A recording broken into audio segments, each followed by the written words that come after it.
Bonjour à toi qui nous écoute aujourd'hui dans cet épisode spécial de l'art de ta puissance. On reprend avec les interviews. Et quelle interview on va partager aujourd'hui? Enfin, en tout cas, cet épisode co-créé avec d'autres entrepreneurs qui m'inspirent sur un sujet qui, je sais, va vous servir énormément. Et aujourd'hui, on va parler de vente éthique. Et j'ai invité, pour parler de ce sujet, j'ai invité Julia Bourré. Est-ce que tu as envie d'abord de te présenter à nos auditeurs et auditrices? Oui, bonjour Cécilia. Alors, moi, je suis Julia. Je suis donc closer depuis 3 ans, spécialisée, nichée avec les entrepreneurs du bien-être, les coachs. Et qu'est-ce que c'est le closing un petit peu pour expliquer aux personnes? Donc, le closing, c'est faire les appels découvertes, les appels de vente pour les personnes qui sont intéressées à rejoindre des programmes de transformation personnelle. Donc, les entrepreneurs me délèguent en fait leurs appels découvertes. Donc, j'ai pas toujours fait ça, mais j'ai toujours eu un background un petit peu dans la vente, plutôt dans la vente au niveau du service. Donc, j'étais plutôt au niveau de l'hôtellerie. Voilà, j'ai travaillé dans des hôtels, j'ai travaillé sur des bateaux de croisière, etc. Mais j'étais toujours dans la vente, mais customer care. Voilà. Donc, moi, ce qui m'intéresse, c'est l'humain avant tout. Donc, j'ai ce background-là. Et puis, je me suis lancée dans l'entrepreneuriat il y a 3 ans, donc en 2021. Voilà. Et c'est intéressant parce que du coup, moi, j'ai rencontré Julia parce que justement, j'étais intéressée par un des programmes d'Anne-Claire Méret pour les entrepreneurs plus avancés au début de l'année 2024 ou à la fin de l'année 2023. Enfin bref, c'était sur cette période décembre-janvier. Euh, et justement, c'était intéressant pour moi de voir quelqu'un qui, pour une fois, en face de moi, avait pas besoin de vendre. Et ça a énormément shifté. Je pense que j'en ai déjà parlé dans plusieurs épisodes de podcast, mais je vous en retransmets un peu mon ressenti. C'est que j'avais le sentiment que jusqu'à maintenant, je vendais un peu comme un vendeur de tapis qui a besoin absolument de vendre. Et puis cette expérience-là et aussi le coaching que j'ai vécu avec Anaïs Lebrec m'a fait vraiment shifter cette posture à l'intérieur de moi de j'ai besoin de personnes pour me sentir en sécurité. Et du coup, Mm. je vais plutôt me mettre au service des personnes en face de moi en partageant avec le plus profond de mon cœur pourquoi est-ce que je fais ce que je fais, pourquoi est-ce que j'offre ce que j'offre. Et ça a transformé totalement ma relation à la vente. Et et j'avais besoin de faire cet épisode aujourd'hui parce que je trouve qu'il y a encore beaucoup trop d'espaces de vente qui se font en jouant sur les douleurs et en appuyant sur des mécanismes de marketing qui sont douteux, qui sont moyenâgeux, qui ne sont plus d'actualité. Et je suis hyper heureuse d'avoir fait ce shift pour moi, d'inviter aussi mes clientes et mes coachés à faire ce shift, d'inviter toutes les personnes qui aujourd'hui vont écouter cet épisode à se dire, OK, dans quel espace est-ce que je suis pas hyper juste dans mon processus de vente et comment est-ce que je peux aller le réajuster? Et Ouais, tout c'était à fait. vraiment pour ça que c'était hyper important pour moi de faire cet épisode aujourd'hui. Est-ce que tu as envie de nous partager pourquoi est-ce que toi, tu as répondu à l'invitation? Oui, bah déjà parce que j'aime bien parler de vente, vraiment. C'est un kiff.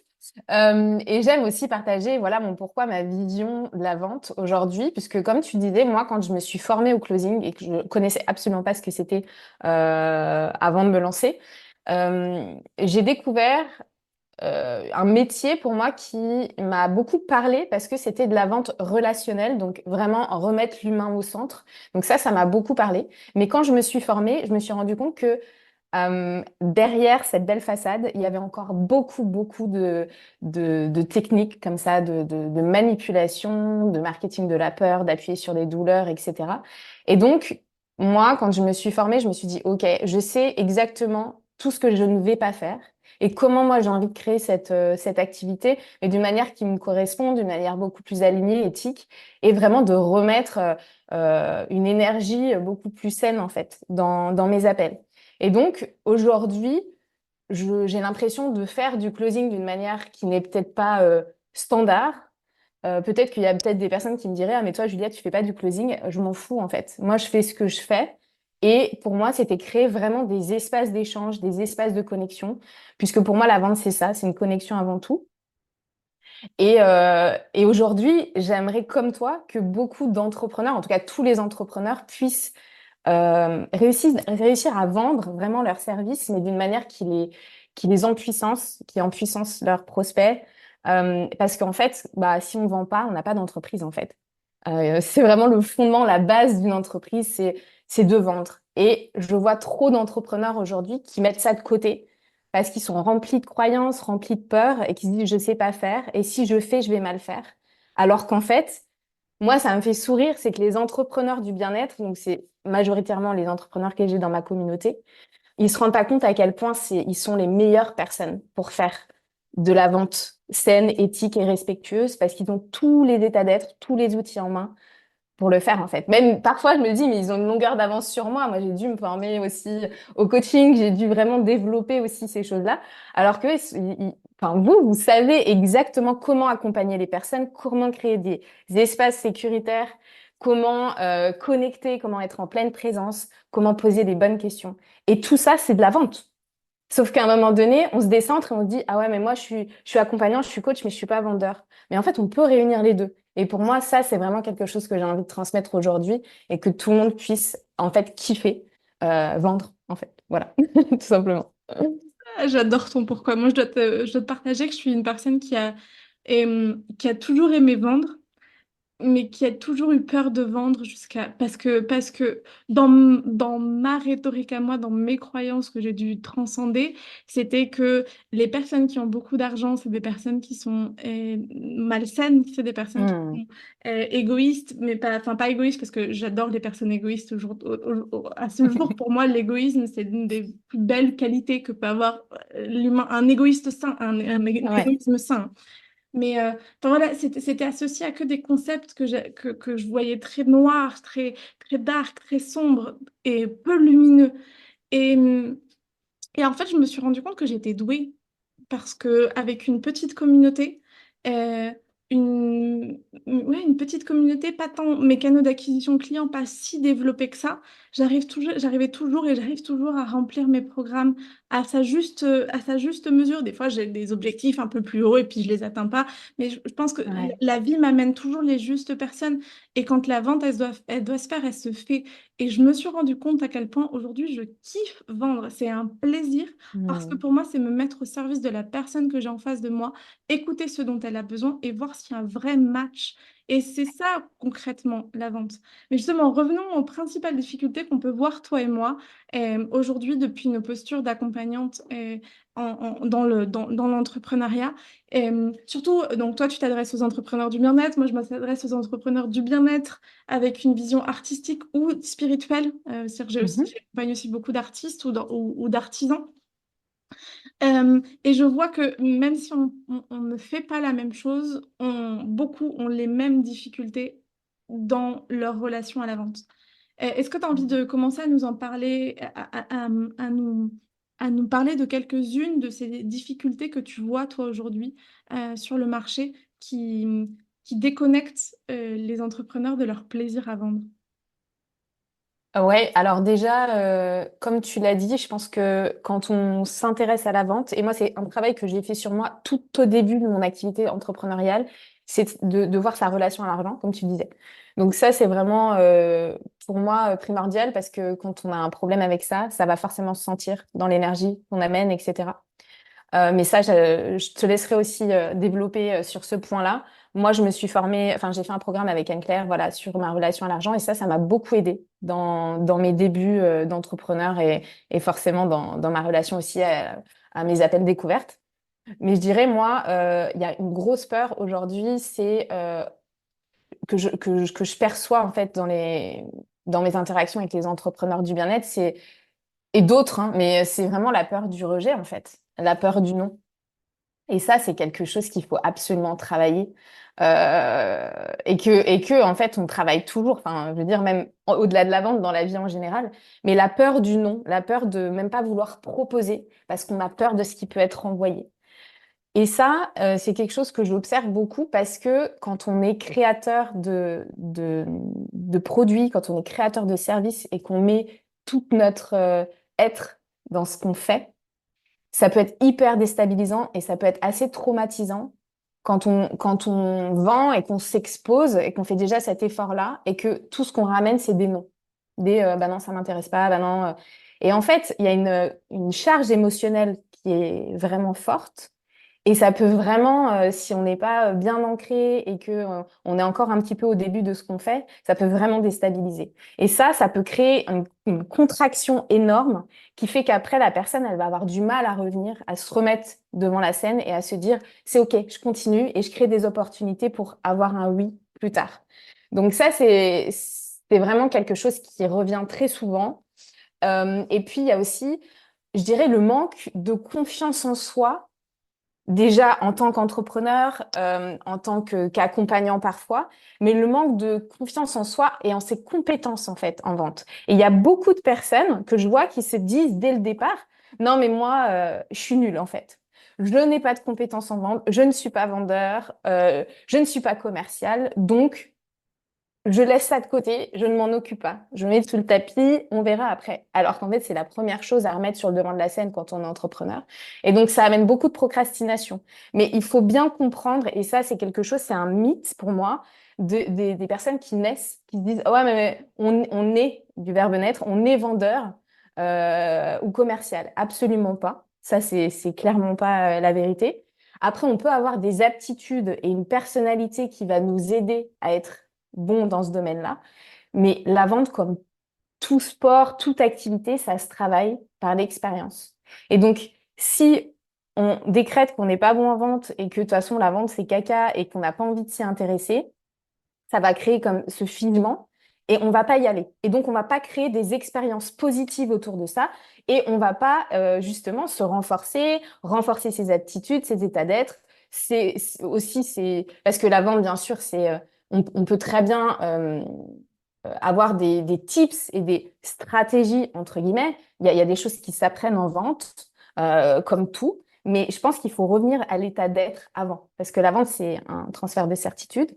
Donc, forcément, si on apprend une compétence et des compétences et des choses à mettre en place, si tout notre être dit ah mais non mais en fait je suis en train d'arnaquer les gens et en fait j'aime pas la vente etc ça n'ira pas donc il faut revenir à la base voilà et vraiment se dire ok j'ai confiance en moi ça va le faire je vais me faire accompagner peut-être parce qu'on peut très bien se faire accompagner sur ce sujet-là et c'est quelque chose aussi qui est encore pas assez fait je trouve aujourd'hui on se fait accompagner pour plein de choses mais en tout cas se faire accompagner pour vendre c'est un peu genre pourquoi je payerais pour que quelqu'un m'apprenne à mettre un couteau sur la gorge à mes prospects en fait. Donc en fait, c'est vraiment quelque chose qui reste un peu encore un peu tabou et on se dit bah ouais, je vais déléguer ou je sais pas faire donc je m'y intéresse pas trop. Alors que c'est un peu le nerf de la guerre et on peut finir comme toi, c'est-à-dire à kiffer vraiment ça. Et c'est à partir du moment où on prend un plaisir énorme à le faire et bah qu'il y a aussi cette fluidité, cette harmonie et cette connexion qui se fait quand on est dans des appels de vente. Donc voilà, et puis aussi la manière aussi, enfin les pensées négatives de dire je vais être perçue négativement par ma communauté. Si je mets en avant mes offres, si je vends, si je crée des opportunités de vente, je vais me déconnecter de ma communauté. On va penser que je suis voilà, quelqu'un qui n'est pas intègre, etc. Alors que ça, en fait, ça peut être complètement l'inverse. Moi, j'aime bien penser aujourd'hui, même si je ne l'ai pas pensé toute ma vie, mais aujourd'hui, j'aime bien penser que la vente, c'est vraiment euh, être au service maximal de ses prospects et de ses clients. Et pour moi, le closing, je dis tout le temps, c'est du service avant-vente. C'est en fait savoir que les personnes, à partir du moment où elles arrivent dans la communauté, dans notre environnement, c'est de pouvoir les servir du début jusqu'à la fin. Et ça commence vraiment à partir du moment où elles mettent un pied dans votre univers.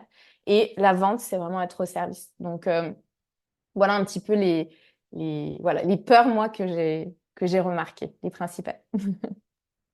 Et ce que je trouve intéressant dans ce que tu partages, et je vais en partager d'autres, moi, Ouais. d'observations que j'ai, mais dans cette idée d'être au service de l'autre, c'est qu'en plus, comme tu le disais si bien, si on ne vend pas, on a un hobby. Et un hobby, il paye pas nos factures. Un hobby, il paye pas les vacances à notre famille. Un hobby, il va pas payer, il va pas permettre de mettre de l'argent de côté pour s'acheter une maison ou peu importe le rêve qu'on puisse chacun avoir. Un hobby ne va pas nous offrir ça. Et en fait, c'est aussi se servir soi. Et je pense que notamment beaucoup dans les entrepreneurs du bien-être, on est tellement, et moi, j'en fais mon étendard depuis des années. Je suis celle qui, depuis ses 14 ans, a profondément envie de contribuer à un monde meilleur. Et c'est vrai. C'est vrai que j'ai des souvenirs que depuis toute jeune, ça fait partie de mon ADN. Génial pour mon éducation, pour le monde dans lequel j'ai grandi, pour le cœur que j'ai, certainement.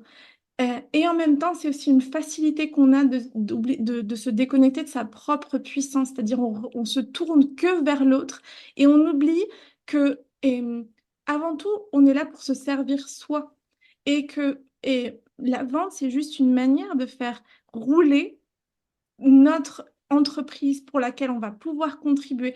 Pour moi, je le vois vraiment comme un 8, comme un infini, c'est-à-dire je contribue, je sers mes clientes et donc je vends et donc je me sers donc je vais bien et donc je Exactement. contribue. Et c'est vraiment un grand 8 qui nous permet de connecter à notre pleine puissance et d'empuissancer l'autre en face de nous. Et pour moi, la vente, et on en parlera juste après, mais c'est vraiment le plus bel acte de service qu'on puisse avoir Mm. pour soi, pour le monde et pour nos Ouais, clients.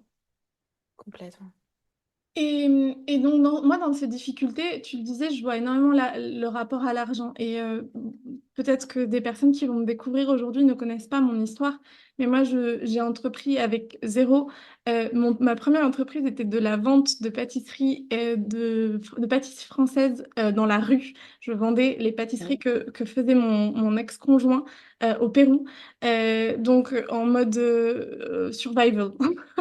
Enfin, vraiment, et en mode du jour le jour, enfin, je suis vraiment partie d'en bas et quand je suis revenue en France, pareil, j'ai commencé avec le RSA, j'ai lancé mes premières activités, enfin ma première activité avec Kaluna, mes premiers formats, dirons-nous, et en vivant du RSA, en ayant investi plus de 7 000 € dans des formations en un an, alors que j'étais au RSA et que j'avais pas d'argent. Enfin, j'ai été cette warrior, cette guerrière qui s'est donné les moyens de ses ambitions et en même temps qui avait un rapport à l'argent hyper insécure. Et je pense que ça s'est senti, c'est-à-dire que je pense que depuis le début, bien sûr, mes qualités de coaching ont évolué, bien sûr, mon offre a évolué. Mais je pense profondément que si j'avais eu la capacité de faire ce détachement que j'ai fait par la suite vis-à-vis de l'argent et vis-à-vis du nombre de ventes, j'aurais vendu plus et les choses, elles auraient peut-être mis moins de temps à se mettre en place. Alors après, tout est juste, mon histoire est mon histoire et j'en suis là où j'en suis aujourd'hui parce que j'ai dû traverser tout ça. Mais je me rends compte aujourd'hui que du coup, en plus, j'attire énormément de personnes qui se reconnaissent dans ce truc de bah, je pars avec rien, mais j'ai tout dans le cœur et j'ai tellement envie. Et à ces personnes-là, j'ai envie de vous dire, la première chose que je vous conseillerais à faire dans votre rapport à la vente, c'est de vous détacher de l'argent que vous avez sur votre compte bancaire et d'avoir cette sécurité, de nourrir cette foi intérieure que tout va bien aller. Et je vous le dis ça, et j'ai les frissons dans tout le corps parce que je sais ce que ça implique et je l'ai vécu. En même temps, tant qu'on a et même pour les entrepreneurs qui peuvent avoir des situations financières beaucoup plus stables et qui vivent dans ce rapport de manque, en fait. Enfin, je veux dire, et moi concrètement, il n'y avait rien devant moi.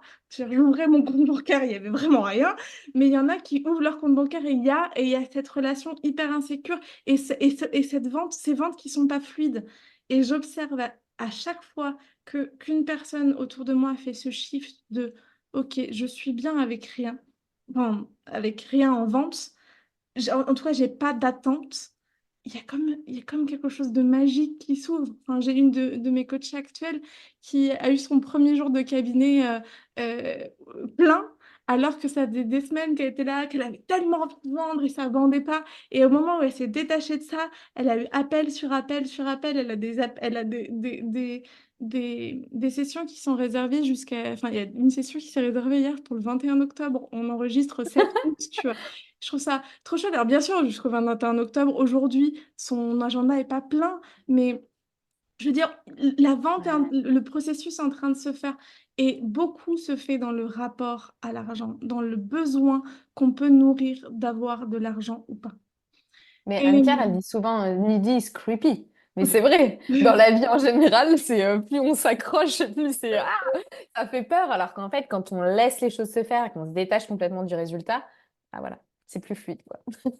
Mais tellement, tellement, tellement, tellement.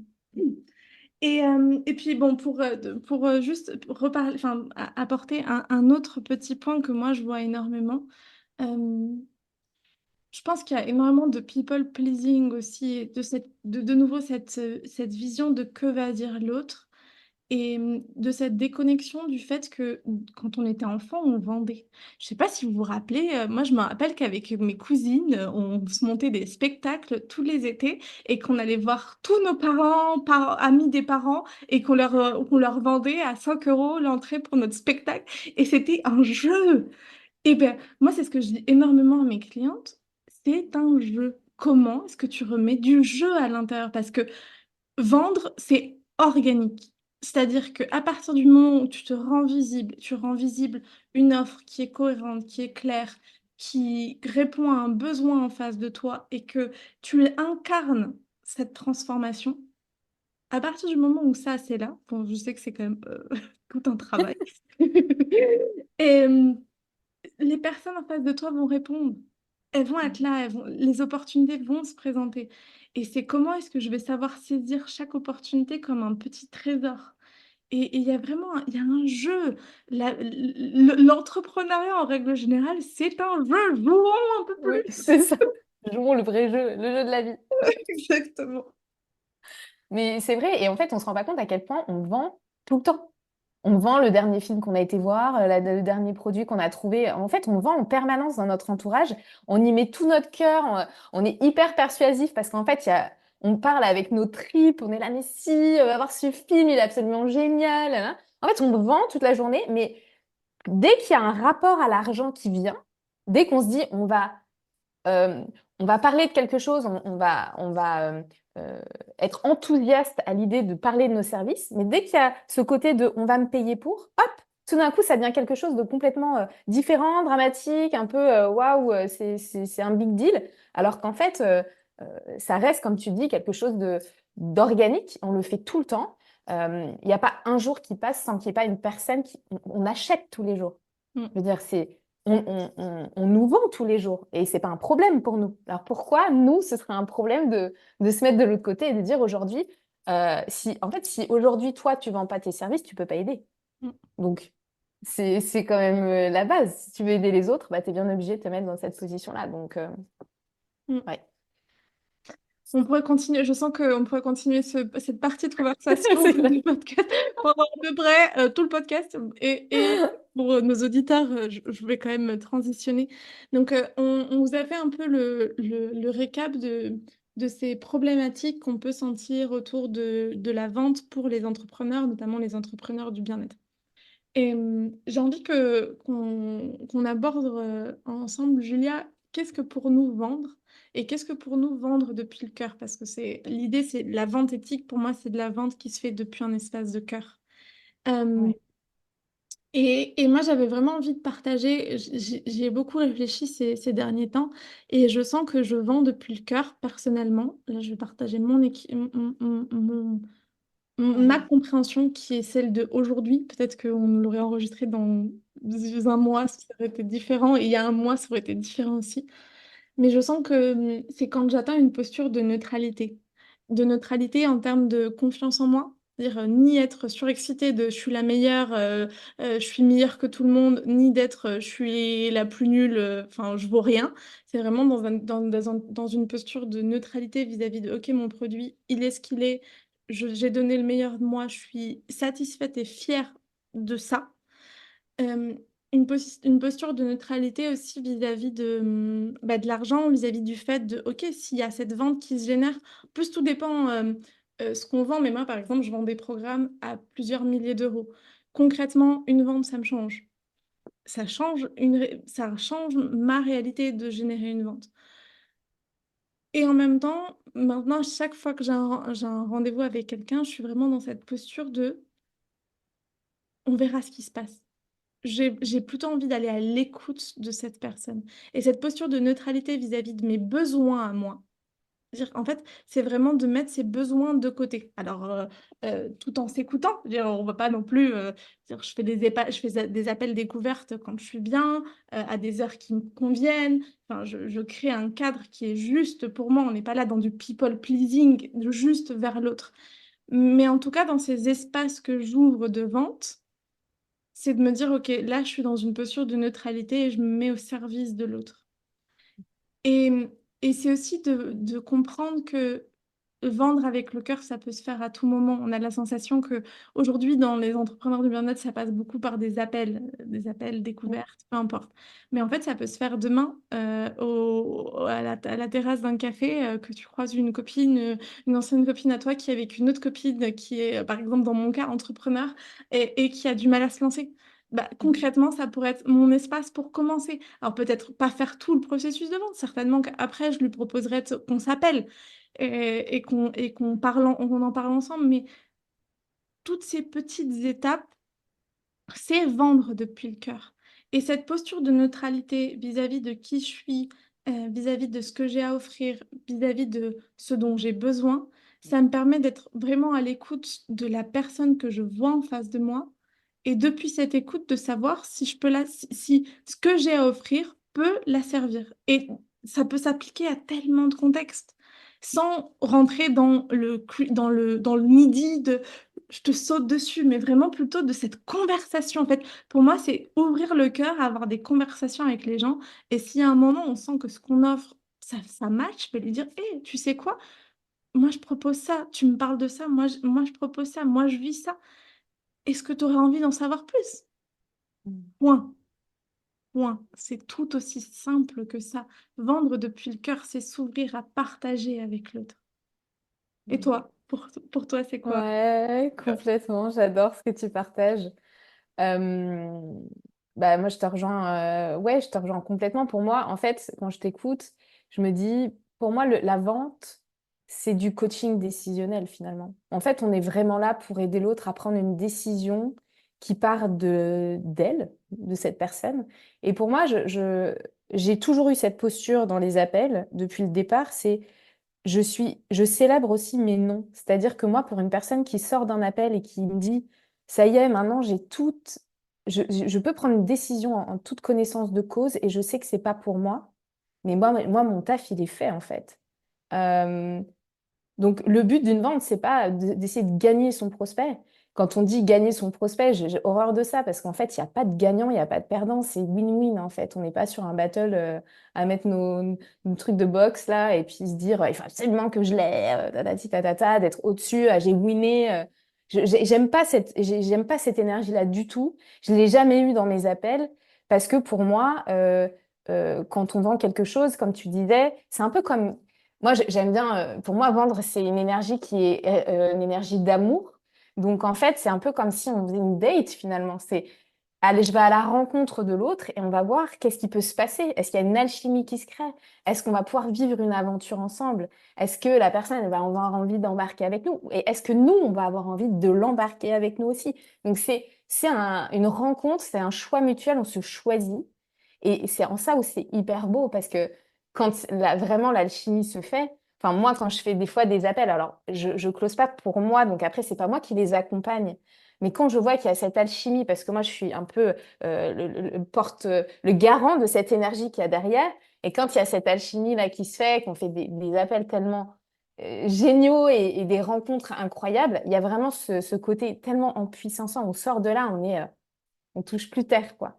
Et cette énergie-là, c'est celle-là qu'on a envie de trouver. C'est pas une énergie ouais, de manque ou de il faut absolument qu'elle vienne parce que j'ai mes factures à payer, etc. C'est vraiment une rencontre de cœur à cœur. Et cette rencontre, elle peut se faire seulement et seulement si on crée ces espaces-là de neutralité, comme tu dis, de détachement et de pleinement être dans la rencontre.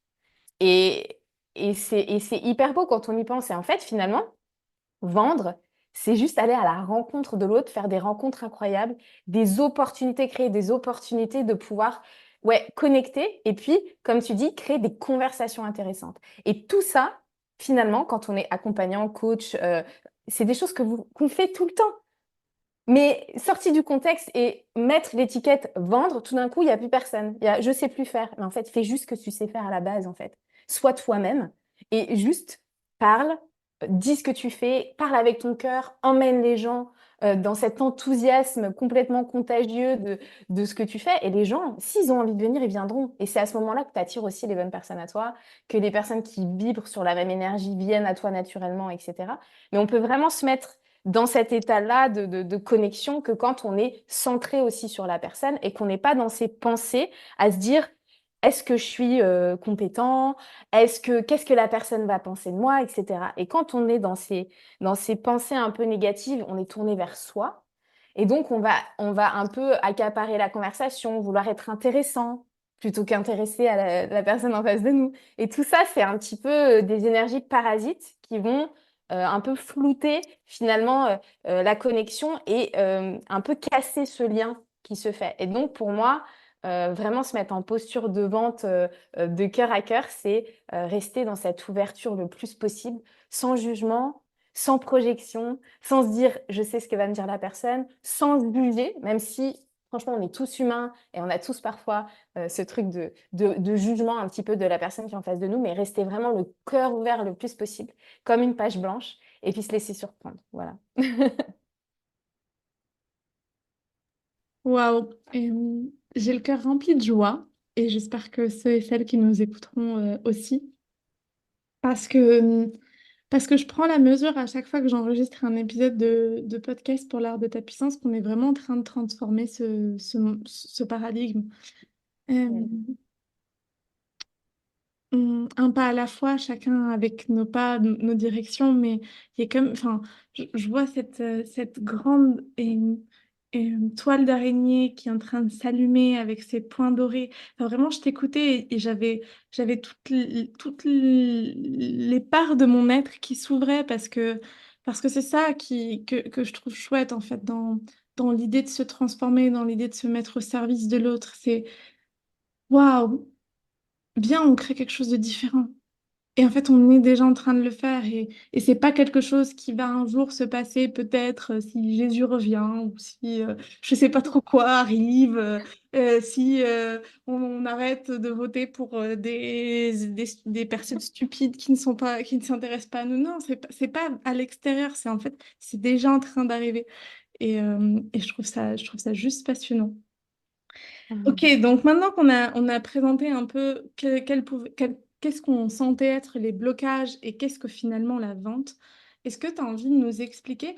J'ai une question qui n'était pas du tout prévue, mais j'ai du coup la curiosité de savoir justement à quoi ressemblent tes espaces de closing. Peut-être est-ce que tu as envie de, si c'est ok pour toi, de nous partager le processus que toi tu vis et tu fais vivre pour que les personnes puissent comprendre dans le concret comment est-ce qu'elles peuvent se mettre au service de l'autre. Est-ce que ce serait quelque chose qui serait OK pour toi? Ouais, ouais, pourquoi pas. Bah déjà, je pense que créer ce climat, en fait, ce que je disais, ce climat de confiance pour qu'il y ait une connexion réelle qui se passe et que les personnes puissent se déposer, en fait, vraiment s'ouvrir et puis être aussi vulnérable, parce que c'est dans cette vulnérabilité qu'on peut aller aussi découvrir certains blocages, puisque dans Mm. les appels de vente, on parle aussi, alors c'est pas que licorne paillette, hein, on parle aussi beaucoup bah, d'objections, il y a des choses, il y a des peurs, il y a des blocages qui sont là, donc s'il n'y a pas ce climat de confiance qui se fait et rapidement, parce que moi, je ne fais pas des appels d'une heure et demie, c'est des appels qui durent à peu près environ 30 minutes, 40 minutes. Donc, on n'a pas non plus 2 heures devant soi pour créer ça. Donc, c'est vraiment d'arriver à créer ce climat de détente, de confiance et d'ouverture très rapidement au départ. Et ça, je pense que voilà, si vous êtes coach et accompagnant, vous savez faire. Et puis, c'est d'arriver vraiment à se mettre en posture de réception. Donc, en fait, j'ai une moi, de mes coachs qui, au début qu'elle était dans l'entrepreneuriat, elle mettait des post-it sur son ordinateur en mettant tais-toi. Parce qu'on a naturellement l'envie, quand on est tout feu, tout flamme et qu'on a envie un petit peu d'en mettre plein la vue au départ et se dire si je vends, il faut que la personne, elle me sente intéressante et que j'ai plein de choses à dire. On a tendance à beaucoup parler. Et donc, moi, j'ai beaucoup travaillé ça, c'est-à-dire poser mon cadre. Donc, vraiment de rassurer la personne de comment va se passer l'appel pour qu'elle sache déjà comment ça va se passer. Et de bien redire que c'est un appel de vente aussi. On n'est pas là juste pour discuter de la pluie et du beau temps. On sait qu'il va y avoir aussi le moment d'aborder la transaction et le moment de pitcher aussi son offre, etc. Mais vraiment de comprendre. La première phase, c'est la phase de découverte et vraiment de comprendre pourquoi la personne, elle est là, c'est quoi ses difficultés, etc. Puisque le but d'un appel de vente, c'est de pouvoir nous détecter d'où part la personne, son point A, et où elle a envie d'aller, son point B. Et nous, en phase de découverte, et en laissant la personne s'exprimer, on va pouvoir comprendre aussi si on est la bonne personne pour l'accompagner. Parce que le but, c'est pas de vendre quelque chose à quelqu'un si on n'est pas la bonne personne. Et donc, si c'est le cas, en deuxième partie, c'est vraiment de pitcher, entre guillemets, son offre et d'être complètement au clair euh, et être vraiment très clair et faire comprendre à la personne comment notre accompagnement va pouvoir être le véhicule qui va l'emmener de son point A à son point B. Et ça, c'est vraiment le point, je dirais, le plus important. C'est, en fait, tu peux pas exprimer et vraiment montrer à la personne que tu es le bon véhicule si tu n'as pas compris où elle a envie d'aller et qui elle est au départ. Et donc, il y a un peu ce côté, je le vois souvent, on survole un peu cette phase-là, on a tout de suite envie d'aller pitcher son offre, etc. Mais il y a une manière aussi de pitcher, c'est de pitcher en fonction de ce que la personne t'a dit et de ses besoins. Ça va Mm. pitcher tout le temps la même personne. Et aussi, on ne pitch pas tout le monde. C'est-à-dire que si tu te rends compte que tu n'es pas la bonne personne, ça sert à rien d'aller plus loin non plus. On n'est pas là, voilà. On se vend pas à tout le monde non plus, hein. On n'est pas, restons écologiques aussi pour soi et pour les autres.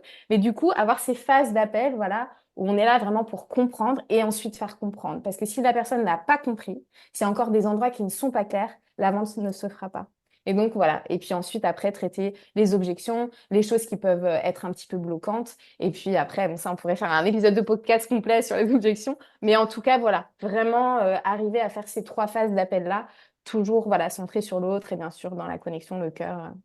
Voilà, je sais pas si j'ai bien répondu à ta question, mais Non, c'était génial. Et tu m'as donné une idée. Maintenant, je vais faire des épisodes de podcast sur les objections. ouais, voilà. Comment lever l'objection? Je n'ai pas l'argent. Comment lever l'objection? C'est Je n'ai ça. pas le temps.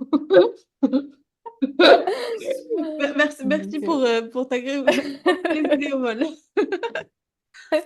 Avec plaisir. Moi, je trouve que pour pouvoir vendre depuis le cœur, il y a vraiment cette question d'avoir aussi en clarté. Et je crois que pour beaucoup d'entrepreneurs, il se passe un peu une question en amont, c'est en clarté réellement qui t'accompagne, à quoi, pourquoi. Et en fait, Ouais, et comment. Donc, enfin, vraiment d'avoir vraiment cette clarté sur c'est quoi mes offres, c'est qui ma clientèle, elle vit quoi et comment est-ce que je peux l'aider. Et en fait, quand il n'y a pas ça de clair, c'est là aussi où on devient un nid. Parce qu'on a la sensation, en tout cas, moi, ça a été mon expérience. Moi, avant, je m'imaginais pouvoir accompagner à peu près tout le monde. Je voyais des entrepreneurs bien plus avancés que moi et j'étais là, je peux leur apprendre quelque chose. Certainement, hein, parce il y a quelque chose dans l'empuissancement que je pense que je pourrais apporter à des entrepreneurs plus avancés. Et en même temps, j'avais besoin d'avancer un peu plus moi sur mon chemin avant de pouvoir m'adresser à ce public-là et de pouvoir vraiment créer une offre. C'est ce que je suis en train de faire, c'est dans les prochains mois. Il y a une offre qui va émerger sur accompagner les entrepreneurs plus avancés. Et en même temps, je me rappelle qu'au début, je voulais absolument déjà leur vendre à apprendre à se structurer. Mais non, ils n'ont pas besoin de... Enfin, si, il y a besoin de toujours plus d'une structure, de l'évolution de la structure. Et en même temps, c'est pas exactement ça dont ils ont besoin. Donc, j'essayais de vendre à tout prix à des personnes qui me voyaient et qui me regardaient. Non, tu m'as pas comprise, tu m'as pas écoutée. Je partage mon histoire parce que c'est celle déjà que je suis en droit de révéler parce que ça ne m'appartient qu'à moi et donc je peux révéler mon histoire.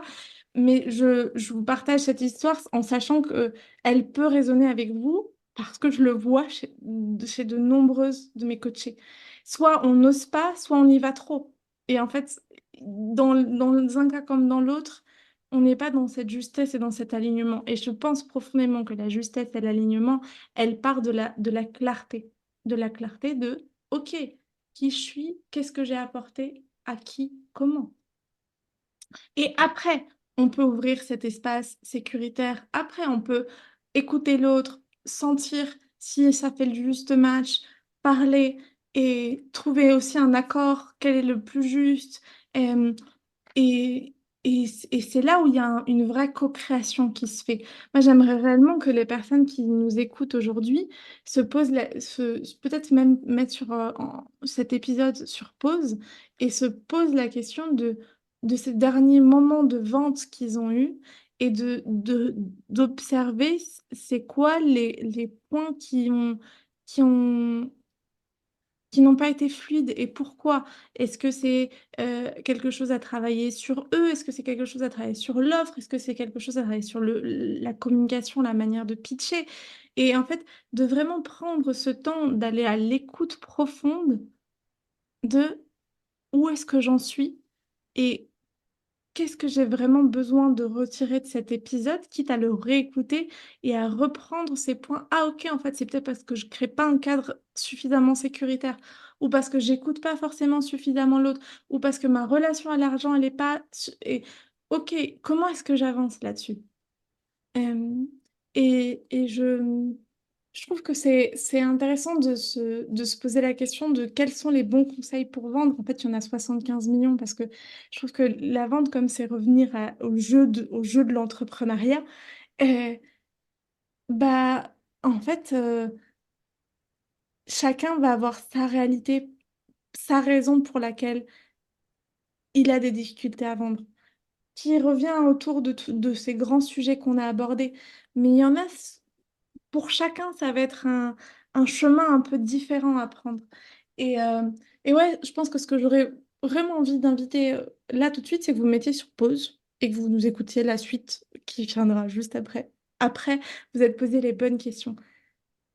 Décortiquez vos derniers moments de vente, décortiquez les points qui n'ont pas été fluides et posez-vous les justes questions de comment transformer ces instants pour qu'elles soient profitable pour l'un et pour l'autre. Moi, il y a quelque chose que j'ai fait à un certain moment aussi qui m'a aidé, c'était avec des personnes avec qui j'avais confiance et avec qui j'avais fait des appels de vente, de leur poser la question, comment est-ce qu'ils l'avaient vécu? Ouais, d'accord. Mm. Parce qu'en fait, il y a des fois aussi, il y a des side points. En fait, juste, on se voit pas, on se voit pas agir. Euh, voilà ce qui me venait à l'esprit, vraiment de vous dire, pause, posez-vous les bonnes questions et peut-être poser les questions à l'extérieur si vous n'êtes pas sûr. Ouais. Et revenir, ce qu'on disait, aux états, à son propre état d'être, puisque c'est ce qui, tout part de là, clairement, tout part de là. C'est en fait l'énergie qu'on va transmettre aussi au moment de l'appel, tout part de nous, mais il faut aussi se rappeler, et j'aimerais bien aussi un petit peu redescendre la pression. Il y a beaucoup de gens qui se mettent énormément de pression sur les appels de vente ou des Mm. moments où ils se mettent en vente.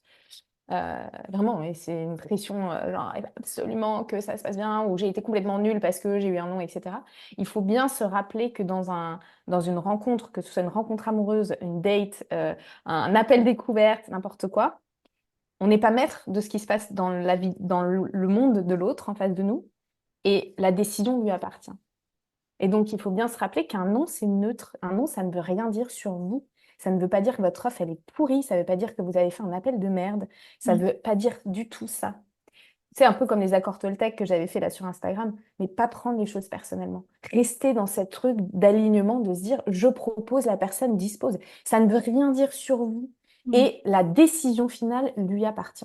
Et Mm. ça, c'est vraiment quelque chose qu'il faut se rappeler. Ça fait descendre en pression. En fait, l'issue finale, elle ne dépend pas que de vous. Bien Mm. sûr, vous remplissez, vous faites votre taf du mieux que vous pouvez, faire toujours de son mieux. Voilà. Mais après, l'autre, il fait l'autre partie du chemin. Et Mm. ça lui appartient. Et Mm. donc, sa décision finale ne veut rien dire sur vos compétences en tant qu'accompagnant, vos compétences en tant que personne qui vend, vos compétences en vente, vos compétences. Il faut arrêter de se mettre 100% voilà, de l'issue finale sur les épaules, puisque c'est du 50-50. Tout comme quand on rencontre quelqu'un pour la première fois et qu'on se dit, voilà, peut-être qu'il va se passer quelque chose avec cette personne, bah, c'est du 50-50 aussi. Nous, on amène des choses sur la table, l'autre personne ramène des choses sur la table, et puis après, on voit. Et ben là, c'est pareil. Donc, redescendre, moi, voilà. J'avais envie juste de passer aussi ce message-là parce que ça peut faire peur un petit peu la vente. On peut aussi se sentir très vulnérable. Et puis, cette peur du rejet, etc.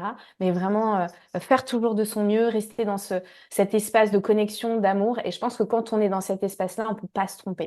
Et ce Mm. qui vient après, Et ben voilà, on voit, mais no pressure.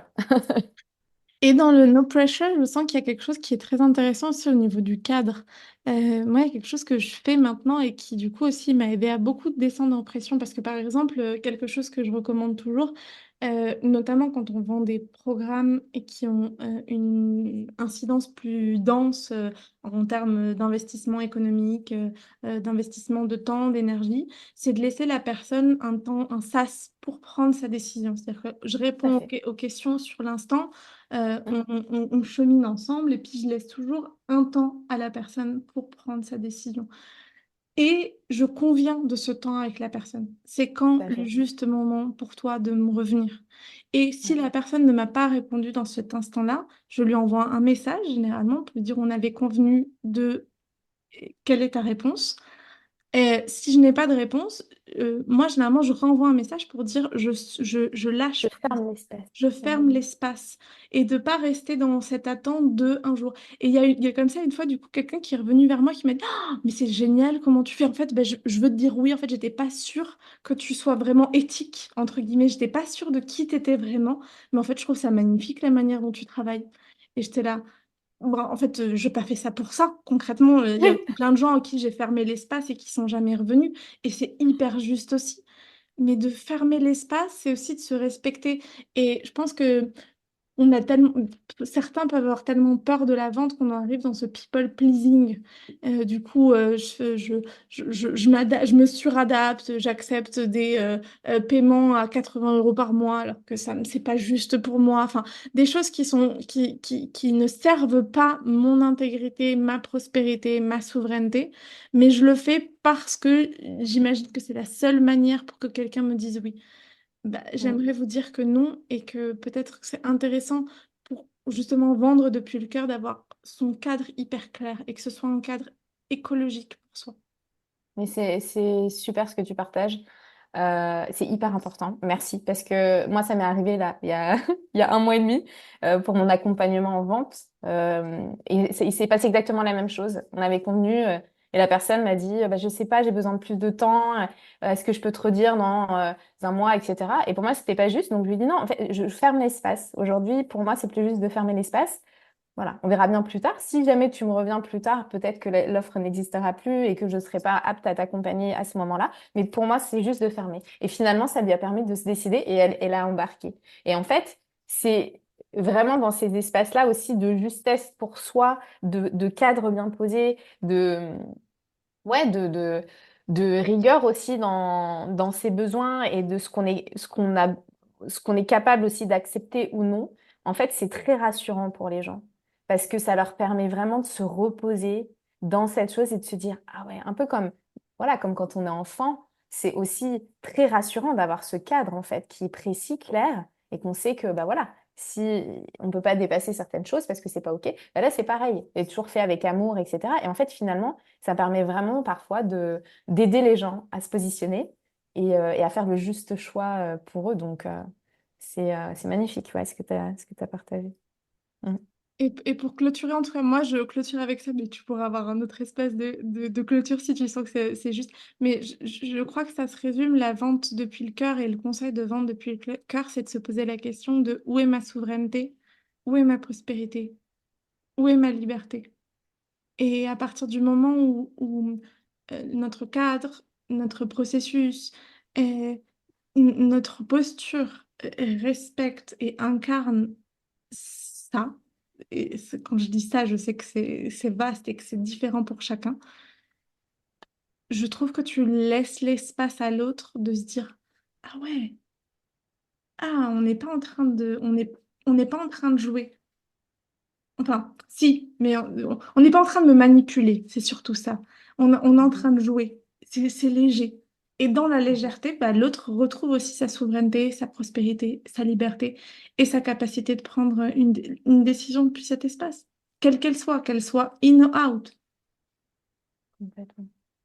Il y a Souveraineté, Est-ce qu'il y c'est a ça. il y a un dernier partage qui serait juste pour toi à faire? Non, vraiment, merci beaucoup pour tout ce que tu as partagé aussi. Et oui, revenir dans cette ouais, souveraineté, en fait, pour tous. Laisser cet espace-là et être ouais, dans son leadership au grand complet, en fait, 360. Donc, ouais, merci. Merci à toi, Julia, d'avoir répondu à l'invitation, de ta générosité, de ton temps. Et, et merci beaucoup. Merci aussi à toutes les personnes qui arriveront par ici et en me découvrant grâce à Julia. N'hésitez pas aussi à me suivre sur Instagram. Vous pouvez me retrouver à @kalunavaisesi. Et si des personnes te découvrent de mon univers, où est-ce qu'ils te retrouvent? Qu'est-ce qu'ils peuvent découvrir dans ton univers? Bah moi, je suis sur Instagram, je crois que c'est julia.bourret. Et voilà, je partage souvent des choses sur la vente par rapport à ma vision de la vente, etc. Et c'est le seul espace aujourd'hui finalement qui est vivant pour moi. J'ai un groupe Facebook aussi qui s'appelle Happy Sales Family. Donc il y a le lien, je crois, sur mon compte Instagram. Et c'est un espace que j'ai créé en début d'année pour justement rassembler les personnes qui font ce métier aussi comme moi et qui ont cette vision du métier, mais aussi les entrepreneurs du bien-être qui veulent connecter avec des personnes qui voient la vente de cette manière. Et je partage souvent des choses, des tips. Voilà. Donc, de ces deux espaces-là. Trop chouette. Tu vas avoir une nouvelle personne qui va intégrer ton groupe Instagram, ton groupe Facebook.